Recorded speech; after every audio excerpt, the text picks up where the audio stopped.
ನೋಡಿ, ಈ ಥರ ವೈಟ್ ಮೆಟಲಲ್ಲಿ ಸಕ್ಕರೆ ಹೆಚ್ಚು ಸುಲಭವಾಗಿ ಹೇಗೆ ಮಾಡೋದು ಅಂತ ತೋರಿಸ್ಕೊಡ್ತೀನಿ ನಾನು. ಇದರಲ್ಲಿ ಸಕ್ಕರೆ ಪುಡಿ ಮಾಡಿಕೊಂಡು ಬರೀ ಹಾಲಾಗಿ ಕಲಿಸ್ಕೊಳ್ಳೋದು, ಪಾಕ ತೆಗಿಯೋಂಗೂ ಏನೂ ಇರಲ್ಲ. ನೋಡಿ, ಇದು ಮುಸ್ಕಿನ ಜೋಳ, ಎರಡು ಇದು ಮಾಡಿದ್ರೆ ಮುಸ್ಕಿನ ಜೋಳ ಆಗುತ್ತೆ.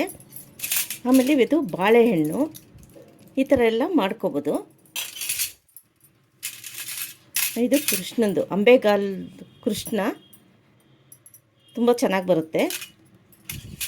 ಹೇಗೆ ಮಾಡೋದು ಅಂತ ತೋರಿಸ್ತೀನಿ. ಇದಕ್ಕೆ ಸ್ವಲ್ಪ ಸ್ವಲ್ಪ ಸಕ್ಕರೆ ಪುಡಿ ಹಾಕ್ಕೊಂಡು ಸ್ವಲ್ಪನೇ ಹಾಲು ಹಾಕ್ಕೊಂಡು ಕಲಿಸ್ಕೋಬೇಕಾಗುತ್ತೆ. ಜಾಸ್ತಿ ಹಾಕಿದ್ರೆ ತುಂಬ ಗಟ್ಟಿ ಬರಲ್ಲ, ನೀಟಾಗಿ ಅಚ್ಚಲ್ಲಿ ಬರಲ್ಲ. ಸ್ವಲ್ಪ ಸ್ವಲ್ಪ ಹಾಕ್ಕೊಂಡು ಸಕ್ಕರೆ ಪುಡಿ ಕಲಿಸ್ಕೊಂಡು ಅದ್ರಲ್ಲಿ ಪ್ರೆಸ್ ಮಾಡಿ ಇಟ್ಬಿಟ್ಟು ನಾವು ಬಿಸಿಲಿಗೆ ಚೆನ್ನಾಗಿ ಒಣಗಿಸ್ಬೇಕು. ಒಣಗಿಸಿದ್ರೆ ಬೆಳ್ಳಗೆ ಬರುತ್ತೆ ಸಕ್ಕರೆ ಅಚ್ಚು.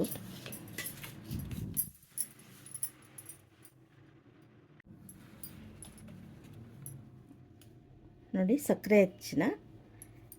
ಸಕ್ಕರೆ ಪುಡಿನ ಸ್ವಲ್ಪನೇ ಹಾಲು ಕಲಿಸ್ಕೋಬೇಕು. ಗಟ್ಟಿ ಆದ್ರೂ ಬರಲ್ಲ ಜಾಸ್ತಿ ಆದರೆ. ನೋಡಿ,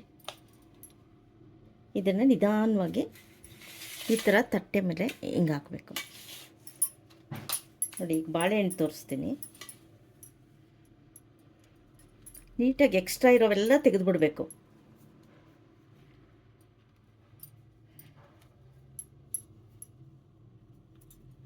ಇದು ಕೆಲಸಕ್ಕೆ ಹೋಗೋರು, ಆಮೇಲೆ ತುಂಬ ಬ್ಯುಸಿ ಇರೋವಂಥವರೆಲ್ಲ ಇದು ಅರ್ಧ ಗಂಟೆಯಲ್ಲಿ ಆಗುತ್ತೆ. ಸುಮ್ಮನೆ ಘಾಸಿ ಆಗಲ್ಲ, ಬೇಗ ಮಾಡ್ಕೋಬೋದು. ಇದು ಮಿಕ್ಕಿದ್ರೂ ಸಕ್ಕರೆ ಹೆಚ್ಚು ವೇಸ್ಟ್ ಆಗಲ್ಲ.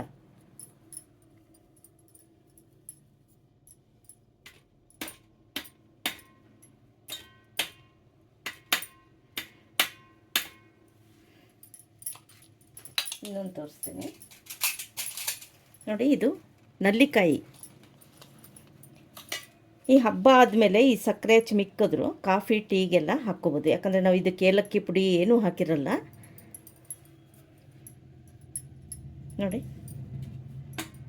ಸ್ವಲ್ಪ ನಿಧಾನವಾಗಿ ಹಿಂಗೆ ಹೊಡೆದ್ರೆ ಬರುತ್ತೆ ನೀಟಾಗಿ.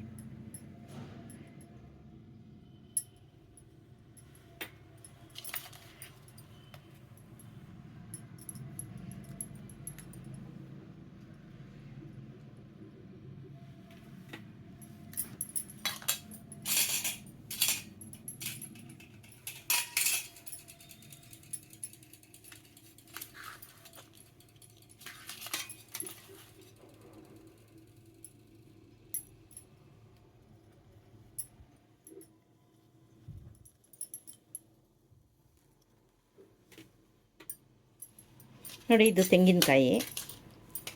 ಎಲ್ಲ ಥರ ನೀವು ಮಾಡ್ಕೋಬೋದು.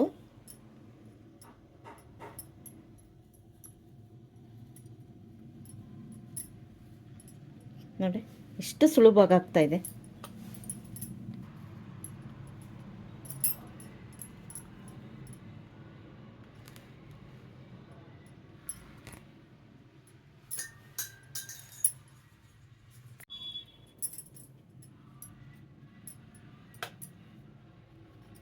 ನೋಡಿ, ಇದು ಬಾದಾಮಿ.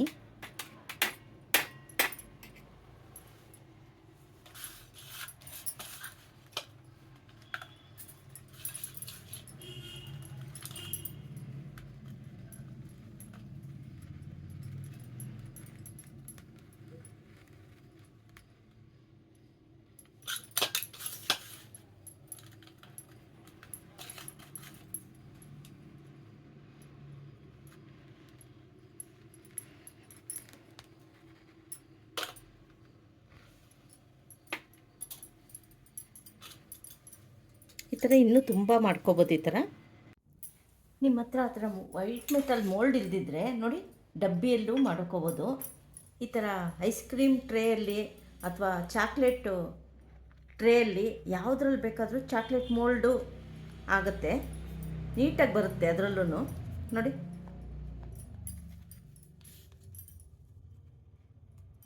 ನೀವಿನ್ನೂ ಜಯಾ ಸ್ಕಿಲ್ಸ್ ಚಾನಲ್ಗೆ ಸಬ್ಸ್ಕ್ರೈಬ್ ಆಗಿಲ್ಲ ಅಂದರೆ ಸಬ್ಸ್ಕ್ರೈಬ್ ಆಗಿ, ಇನ್ನೂ ಒಳ್ಳೊಳ್ಳೆ ವೀಡಿಯೋಸ್ ನೋಡ್ಬೋದು. ಸಬ್ಸ್ಕ್ರೈಬ್ ಮಾಡಿ, ಲೈಕ್ ಮಾಡಿ, ಶೇರ್ ಮಾಡಿ.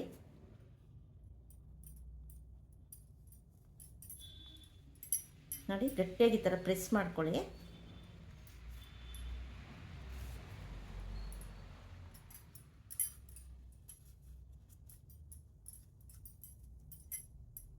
ಪಾಕ ತೆಗೆದು ಸಕ್ಕರೆ ಹಚ್ಚೇ ಮಾಡ್ಕೋಬೇಕಾಗಿಲ್ಲ. ನೋಡಿ ಈ ಥರ ಮಾಡಿಕೊಂಡು ನೀಟಾಗಿ ನೋಡಿ ನೀಟಾಗಿ ಈ ಥರ ಬರುತ್ತೆ. ಇದನ್ನು ಬಿಸಿಲಲ್ಲಿ ಇಟ್ಕೊಳ್ಳಿ. ನೋಡಿ ಇದು ತೆಗಿತೀನಿ ಈಗ.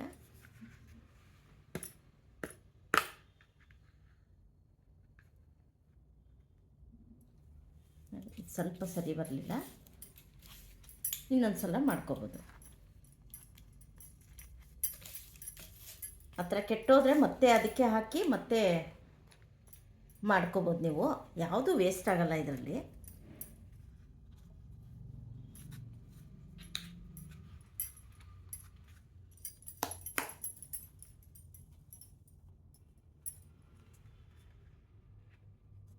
ನೋಡಿ ಎಷ್ಟು ನೀಟಾಗಿ ಬರುತ್ತೆ. ಇದನ್ನು ಬಿಸಿಲಿಗಿಡಬೇಕು. ನೋಡಿ ಇದೆಲ್ಲ ಬಿಸಿಲಿಗಿಟ್ಟ ಮೇಲೆ ಬೆಳ್ಳಗಾಗಿದೆ. ಇದು ಸ್ವಲ್ಪ ಬಿಸಿಲಿಗಿಟ್ಟರೂ ಸಾಕು. ನೀವು ಯಾವ ಥರ ಒಂದು ಕಪ್ಪು ಸಣ್ಣ ಸಣ್ಣದು ಏನು ಡಬ್ಬಿ ನಿಮ್ಮ ಮನೆಗೆ ಏನಿರುತ್ತೆ ಅದರಲ್ಲೆಲ್ಲ ನೀವು ಟ್ರೈ ಮಾಡಿ. ಕಾಮೆಂಟ್ ಸೆಕ್ಷನ್ಗೆ ಕಾಮೆಂಟ್ಸ್ ಹಾಕಿ.